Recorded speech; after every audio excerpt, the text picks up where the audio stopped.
आपने नदी के किनारे लाश जलाते हुए देखा होगा, आपने तालाब के किनारे लाश जलाते हुए देखा होगा, आपने खेत और खलिहान में लाश जलाते हुए देखा होगा, लेकिन आपने यह नहीं देखा होगा कि कोई इंसान बीच सड़क पर लाश जला रहा है, कोई इंसान बीच सड़क पर किसी इंसान को अंतिम संस्कार कर रहा है। जी हां, यह घटना बिहार के वैशाली जिले के गुरौल की है। गुरौल में दरअसल मांझी समाज से आने वाली एक महिला की मौत हो गई थी। उनके पति का नाम दाऊर मांझी है। दाऊर मांझी के पत्नी की मौत हो जाती है। उनके मौत के बाद दरअसल शव को लेकर के परिजन शमशान घाट जा रहे थे। पीड़ित का आरोप है कि उस शव को उस रास्ते से जाने नहीं दिया गया। शमशान घाट जाने का रास्ता वहां के लोगों के द्वारा रोक दिया गया। लोगों के द्वारा कहा गया कि ये निजी जमीन है और इस जमीन से हम आपको जाने नहीं देंगे। लगभग 1.5 से 2 घंटे वो परिवार जद्दोजहद करता रहा। लगभग 1.5 से 2 घंटे वो परिवार विनती करता रहा, गुहार लगाता रहा, हाथ जोड़ता रहा और कहा कि हमें शमशान घाट पे जाने दीजिए, हमें अंतिम संस्कार करना है। कितना भी जद्दोजहद करने के बाद वहां के लोगों ने उस लाश को शमशान घाट तक जाने नहीं दिया। उसके बाद पीड़ित परिवार ने फैसला लिया कि वो शव को बीच सड़क पर ही जलाएगा। वहां पे कुछ स्थानीय निवासी से उन्हें समर्थन मिलता है।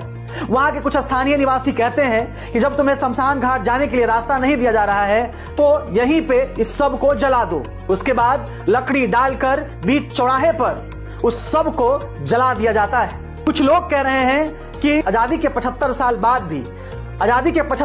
बाद भी इन गरीबों की हालत नहीं बदली है। आजादी के 75 साल बाद भी आज दलितों का जीवन नहीं बदला है।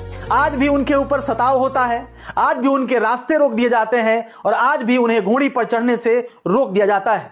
आज भी इनके साथ अत्याचार होता है। ये अमानवीय घटना नहीं तो क्या है।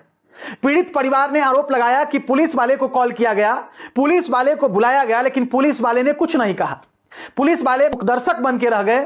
पुलिस वाले ने कहा कि आपको अब जो करना है वो करिए, क्योंकि जिसका निजी जमीन है वो आपको आगे जाने नहीं दे रहा है। इसके बाद आनन फानन में वैशाली की डीएम वर्षा सिंह वहां पे पहुंचती हैं और उस जगह की मुआयना करती हैं। अच्छा, ऐसा क्या कारण हो गया कि आपको बीच चौक पे ही दाह संस्कार करना पड़ा? और रास्ता जाने के प्रॉब्लम हुआ, इसलिए रोड पे रोका गया। कितनी देर तक आपने बॉडी को रोड पे रखा? 1.5 घंटा रखा। कितने बजे आप बॉडी लेकर के गए थे? 12 बजे गए थे और कितने बजे आपने दाह संस्कार किया? और 1:30 बजे के करीब में दाह सरकार आग लगा दी। तो किसी ने आपको रोका नहीं या क्या किसी ने कहा आपको कि यहीं पे जलाया जाए? कोई नहीं रोका सर। किसी ने कहा आपको वहाँ जलाने के लिए? हाँ, किसने कहा? वो पूरा आदमी बोला कि जलाओ जलाओ, इसी जगह पे जला दो।